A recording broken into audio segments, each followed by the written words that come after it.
there is one thing anime is known for, it's for having great emotional moments. Although there are many more than just 5, these are the ones that impacted me the most. Now before we get into this, one thing I have to say, obviously, spoiler alert, there's a couple of these ones that are for huge events in anime. And also, I want to lay some ground rules down. The big one, there can only be one moment per series. So, let's get right into it.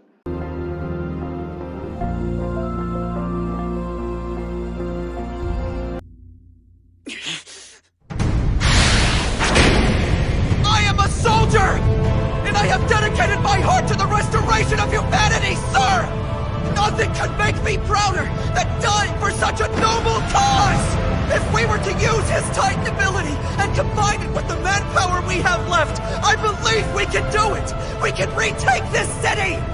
For humanity's glory, and what little time I have left to live, I will advocate his strategic value! I'm going to say something very contrary to the popular narrative, but I do not like Attack on Titan.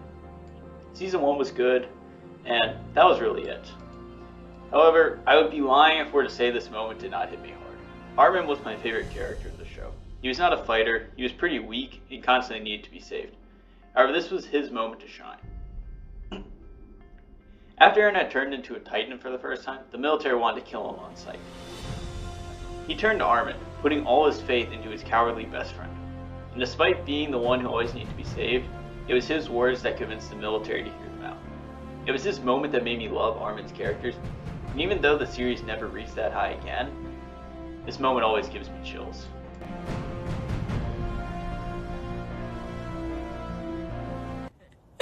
Remember in Rush Valley, you delivered that baby. You saved 2 lives. And you gave me an arm and a leg to replace the ones I've lost. It's your hands.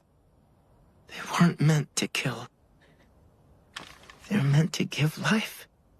Unlike Attack on Titan, I love Fullmetal Alchemist. And of all the moments in the show, this one was my favorite. Throughout the series, we have seen the atrocities that befallen Ishval.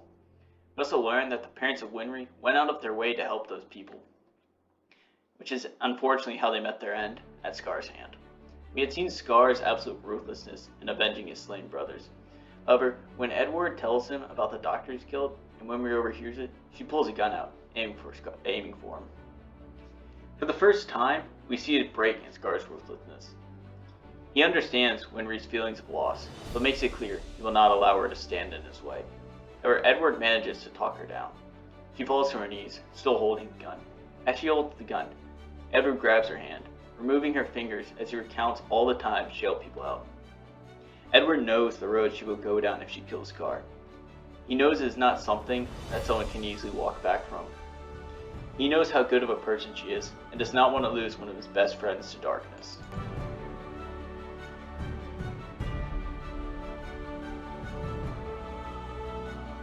And forge a spear that can shatter any shield! I'm ready to unleash the power I've absorbed! Show me what you got! Don't hold anything back! Red! He was blown away so easily earlier! If I crack, then I'll harden again! Stay strong! Protect others! Even if it means your life! I won't regret anything! Now or ever again! I'll do it! I'll become a hero! I'll protect people! All right, kid! Let's go! The shield now? Of course, don't be a fool. Nothing can overcome you. Bought me the time I needed. We underestimated the hero named Red Riot! And his chivalrous... Behind Bakugo and Todoroki, Kirishima is my favorite character in all of My Hero. He is someone who's obsessed with the idea of manliness. His quirk is not as powerful, and he is not as skilled of a fighter as his fellow classmates like Midoriya. However, despite this, he is sent out on a mission to apprehend a villain. During the fighting, him and Facom get isolated from the rest of the group. They have to face off against a deadly fighter. He takes Kirishima out with a single strike, even though he was using his most powerful move. This forces Facom to face the villain by himself. While the villain attacks him, Kirishima is unable to find the courage to leap into action. You learn that when he was younger, he was very cowardly and was unable to save a group of girls. As the flashback ends, Fat Gum is almost at his breaking point.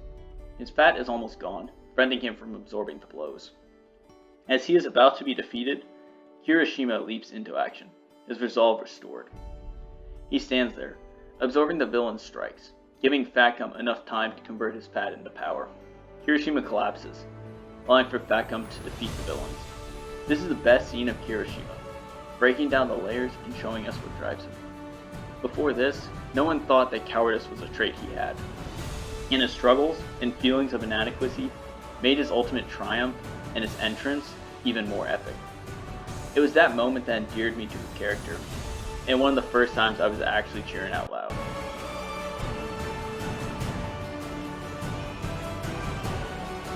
Dreaming about life like a regular guy. I wanted us to be together forever. And losing that future is way scarier than I could have ever imagined. Gashio! So I'm gonna give my future to you. No! Gashio! Don't go! Live enough for both of us. Please don't leave me! You gotta fight! Lily, I need you to take Levy back to the guild. Promise me. I promise! Throughout Fairy Tail, there are many different relationships. Natsu and Lucy, Gray and Juvia. But out of all of them, the best is Gajeel and Levy.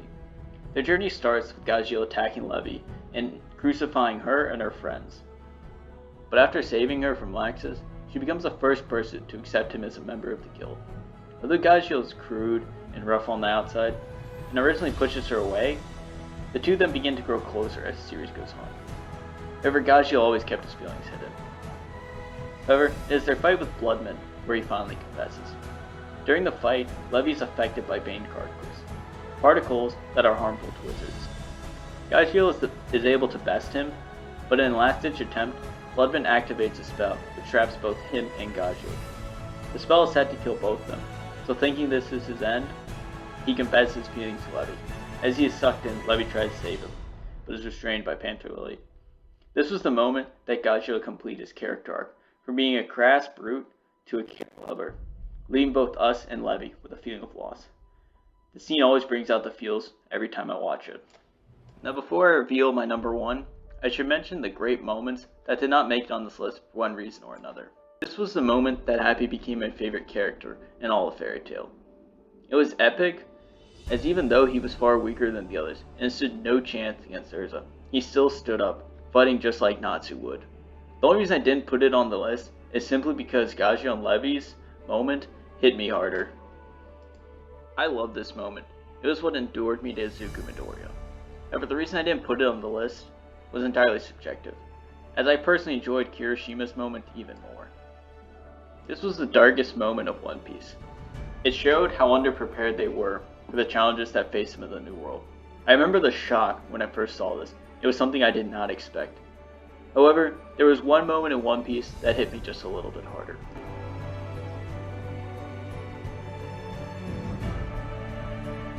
But now, if I'm allowed to say my wish, just this once, then I want to live! Take me with you! Take me away from here!